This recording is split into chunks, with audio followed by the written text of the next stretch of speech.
स्वागत है आप सभी का अपने चैनल एकलव्य स्टडी पॉइंट पे और मेरा नाम है सचिन। और आज की इस वीडियो में मैं आप सभी को क्लास 12 से हिंदी की जो आपकी वितान बुक है इसकी वन शॉट वीडियो देने वाला हूं, जिसमें आपको एक ही वीडियो में जो भी आपके इंपॉर्टेंट क्वेश्चन आंसर्स हैं आपके जो सेकंड टर्म में आने वाले हैं वो इसी वीडियो में मिल जाएंगे। ठीक है, आपको कहीं जाना नहीं पड़ेगा, सारे इंपॉर्टेंट क्वेश्चंस वितान बुक के आपको इसमें मिल जाएंगे। तो चलिए फिर वीडियो को स्टार्ट करते हैं। आपको बताना चाहूंगा कि आप मुझे इंस्टाग्राम पे फॉलो कर सकते हैं, मेरा यूजर नेम आप सभी के सामने लिखा हुआ है। अगर आपको कुछ भी पूछना हो तो आप आके मुझसे पूछ सकते हैं। अगर आपको नोट्स पढ़ने हैं तो आप हमारी वेबसाइट www.eklavyastudypoint को जरूर विजिट करें, आपको बहुत मजा आएगा। तो चलिए फिर स्टार्ट करते हैं अपने प्रश्नों को। तो अतीत में दबे पांव से ये प्रश्न है कि सिंधु घाटी सभ्यता में किन किन कृषि उपजों के उत्पादन के प्रमाण प्राप्त होते हैं, यानी कि क्या क्या वो मतलब जिसका उत्पादन करते थे। तो सिंधु घाटी सभ्यता के अंदर बहुत से प्रमाण मिलते हैं। यहाँ ज्वार बाजरे की खेती होती थी, गेहूं की खेती होती थी, कपास सरसों चने की खेती जो है उपज होती है यहाँ पे, और इसके प्रमाण हमें पुख्ता मिलते हैं खुदाई के बाद। ठीक है, और यहाँ के लोग खरबूजे खजूर और अंगूर तक भी खाते थे। फिर है पुरातत्व के किन चिन्हों के आधार पर आप यह कह सकते हैं कि सिंधु सभ्यता ताकत से शासित होने की अपेक्षा समझ से अनुशासित सभ्यता थी। तो देखिए, सिंधु सभ्यता की खुदाई जब हुई तो वहां मिट्टी के बर्तन, सिक्के, मूर्तियां, पत्थर, मिट्टी के उपकरण, ये सब चीजें मिली थी। और इन चीजों को अगर हम देखते हैं कि मिलते हैं तो ये चीज मतलब बताती है कि वे लोग इन चीजों का प्रयोग भी करते थे। सड़कें, नालियां, गालियां जो गलियां हैं वो एकदम साफ सुथरी हैं। तो इससे पता चलता वो कितने लोग समझदार थे। और इसी से हमें पता चलता है कि सिंधु सभ्यता जो थी वो ताकत से शासित होने की अपेक्षा स्वतः अनुशासित सभ्यता थी। उनका एक डिसिप्लिन्ड ये पूरी एक सिविलाइजेशन थी। सिंधु सभ्यता साधन संपन्न थी पर उसमें भव्यता का आडंबर नहीं था। कैसे? तो सिंधु सभ्यता के पास हर साधन थे, फिर भी उसमें भव्यता का आडंबर ढोंग नहीं था, बनावटीपन नहीं था, अर्थात यहाँ कोई आडंबर नहीं था। ऐसा ये सभ्यता हर प्रकार के साधन थे इनके पास। सिंधु सभ्यता में निर्माण व्यवस्थित तरीके से किया गया था। निर्माण की शैली बहुत ही अच्छी थी, दिखावे से बहुत हद तक दूर थी, बहुत सिंपल से घर थे, सुंदर लगते थे। निर्माण सभी का एक जैसे घरों का किया गया था। अतः ये हम कह सकते हैं कि ये आडंबर विहीन सभ्यता थी। सिंधु की सभ्यता पूर्ण विकसित मानव सभ्यता थी। इस विचार से आप कहां तक सहमत हैं और क्यों?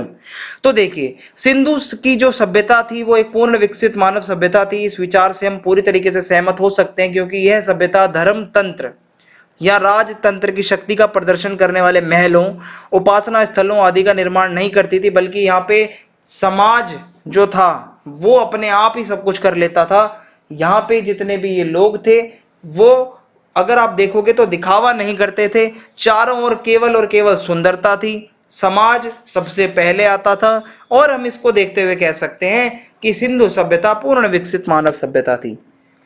कला की दृष्टि से हड़प्पा सभ्यता समृद्ध थी।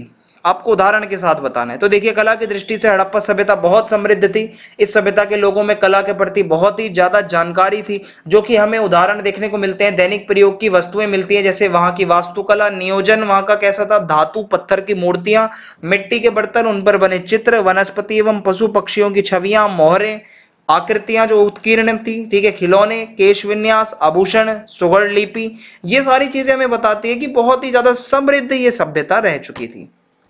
सिंधु सभ्यता की खूबी उसका सौंदर्य है, जो राज पोषित या धर्म पोषित ना होकर समाज पोषित था। तो आईओपी आप समझ गए होंगे, पीछे जो मैंने आपको बताया कि कोई आडंबर वगैरह वाला नहीं था, वो इस तरीके से भी पूछा जा सकता है प्रश्न पेपर में। फिर है मोहनजोदड़ो का अनूठा नगर नियोजन आधुनिक नगर नियोजन के प्रतिमान नगरों से बेहतर है। आज के टाइम पे जो हमारे नगर है उनसे ज्यादा बेहतर मोहनजोदड़ो के नगर थे। तो ये बिल्कुल सही है। ये इस तरीके से भी आ सकता है कि मोहनजोदड़ो की नगर योजना आज की सेक्टर मार्को कॉलोनियों के नीरस नियोजन की अपेक्षा ज्यादा रचनात्मक है। तो हमें इसके बारे में बताना है। तो देखिए, मोहनजोदड़ो की नगर योजना जो है वो वास्तव में आज के नगर नियोजन से बहुत बेहतर थी, क्योंकि मोहनजोदड़ो छोटे मोटे टीलों पर बना हुआ था। ये टीलें प्राकृतिक नहीं थे, बल्कि इन्हें कच्ची ईंट के चबूतरे पर बनाया गया था। यदि अगर हम देखें कि सिंधु नदी का पानी बाहर फैल जाए तो उससे शहर को बचाया जा सके। मोहनजोदड़ो की सड़कों और गलियों का विस्तार खंडरों को देखकर किया जा सकता है कि ये गलियां एकदम सीधी गलियां थी। वास्तुकार इसको ग्रिड प्लान भी कहते हैं, ग्रिड पद्धति से बनाई गई थी, 90 डिग्री पर काटती थी। चबूतरे के पीछे उच्च वर्ग की बस्ती थी, वहां महाकुंड था, स्नानगार था, ढकी नालियां थी, अन्न का कोठार था, सभा भवन था, घरों की बनावट, भव्य राजप्रसाद, समाधियां आदि संरचनाएं ऐसी सुव्यवस्थित थी भाई कि आज के शहरों को टक्कर देती है। आज के जो सेक्टर मार्को जो कॉलोनियां हैं वो भी फीकी पड़ जाती हैं, जिसकी कॉलोनियों में आड़ा सीधा नियोजन है, जबकि वो इतनी पुरानी 5000 साल पहले भी वो लोग कितने अच्छे से बना रहे थे। तो आप इसमें देख सकते हो कि ये कितनी ज्यादा टक्कर देती है। अतीत में दबे पांव पाठ के आधार पर सिंधु घाटी सभ्यता की सामाजिक सांस्कृतिक विशेषताएं बताओ। तो सामाजिक सांस्कृतिक दृष्टि से सिंधु सभ्यता बहुत समृद्ध थी, अनुशासित थी। वहां का अनुशासन ताकत के बल पर नहीं था, समाज का केंद्र में सबसे ऊपर जो है स्थान था। नगर योजना बहुत अच्छी थी, वास्तुशिल्प, मोहर, पानी, साफ सफाई, हर जगह अनुशासन था। सिंधु सभ्यता में सुनियोजित नगर थे, पानी के जो है निकासी की अच्छी व्यवस्था थी, सड़कें लंबी चौड़ी थी, कृषि अच्छी थी, यातायात के साधन थे, बैलगाड़ी थी, हर नगर में मुद्रा, अनाज भंडार, स्नान गृह आदि थे और वस्तु विनिमय भी होता था और पक्की ईंटों की जो है मतलब पूरा इस्तेमाल होता था सड़कों के निर्माण में। तो सिंधु सभ्यता में अगर आप देखोगे दिखावा नहीं था, बहुत सुंदर सभ्यता थी, सांस्कृतिक धरोहर है ये हमारी। आगे बढ़ते हैं। अब जो है डायरी के पन्ने के इंपॉर्टेंट क्वेश्चन है। एन फ्रैंक ने अपनी डायरी किट्टी को संबोधित चिट्ठी के रूप में क्यों लिखी होगी।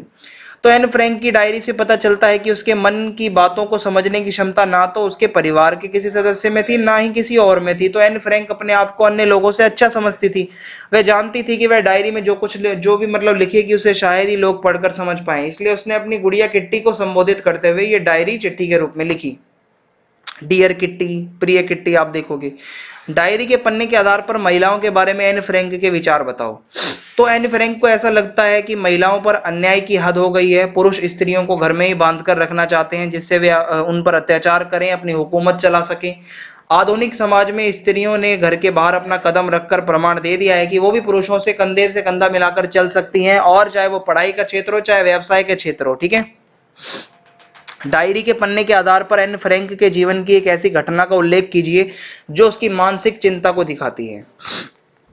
तो एन फ्रैंक को जब अपनी बहन मॉर्गेट से ये पता चलता है कि उसके पिता को ही ASS, ठीक है, ये जो थे मतलब इनके बुलावे का नोटिस मिला है, और इनको बाद में ये पता चलता है कि ये बुलावा उसके पिता के लिए नहीं बल्कि 16 वर्ष की बहन मॉर्गेट के लिए था, तो उसकी मानसिक चिंता बहुत ज्यादा बढ़ जाती है। एन फ्रैंक कौन थी, उसकी डायरी क्यों प्रसिद्ध है। तो एन फ्रैंक एक सामान्य यहूदी परिवार की एक लड़की थी और एन फ्रैंक अपने परिवार के साथ 2 वर्षों तक अज्ञातवास में कष्टों को सहते हुए रही है। एन ने अपनी डायरी में डर, आतंक, भूख, प्यास, मानवीय संवेदना, प्रेम, घृणा, बढ़ती उम्र की आशंका, हवाई हमले का डर, पकड़े जाने का डर, किशोर मन की कल्पनाएं, बाहरी दुनिया से अलग थलग होने का दर्द, प्रकृति के प्रति संवेदना, सारी चीजें, हंसी मजाक, युद्ध, पीड़ा, अकेलापन, सब कुछ इस डायरी में लिखा हुआ है, इसीलिए ये डायरी फेमस है। फ्रैंक तथा वॉन परिवार उबाऊपन दूर करने के लिए अज्ञातवास में क्या करता था। तो जो फ्रैंक तथा वॉन परिवार अज्ञातवास में ये क्या करते थे, अंग्रेजी या फ्रेंच बोलते थे, किताबों की समीक्षा कर लेते थे। ठीक है, लेकिन 4 साढ़े 4 बजे के बाद वे पढ़ नहीं पाते थे क्योंकि उस समय उन्हें घर में अंधेरा करना होता था जिससे उन्हें कोई देख ना पाए। इसके अतिरिक्त उनके पास कुछ विशेष करने को होता नहीं था, वो बोर हो जाते थे, और इससे बचने के लिए वे कभी पहेलियां, कभी अंधेरे में व्यायाम कर लेते थे, दूरबीन लगाकर कमरों में भी झांक लिया करते थे। तो ये सब एक्टिविटीज करके उन्होंने अपने उबाऊपन को यानी कि बोरियत को दूर किया।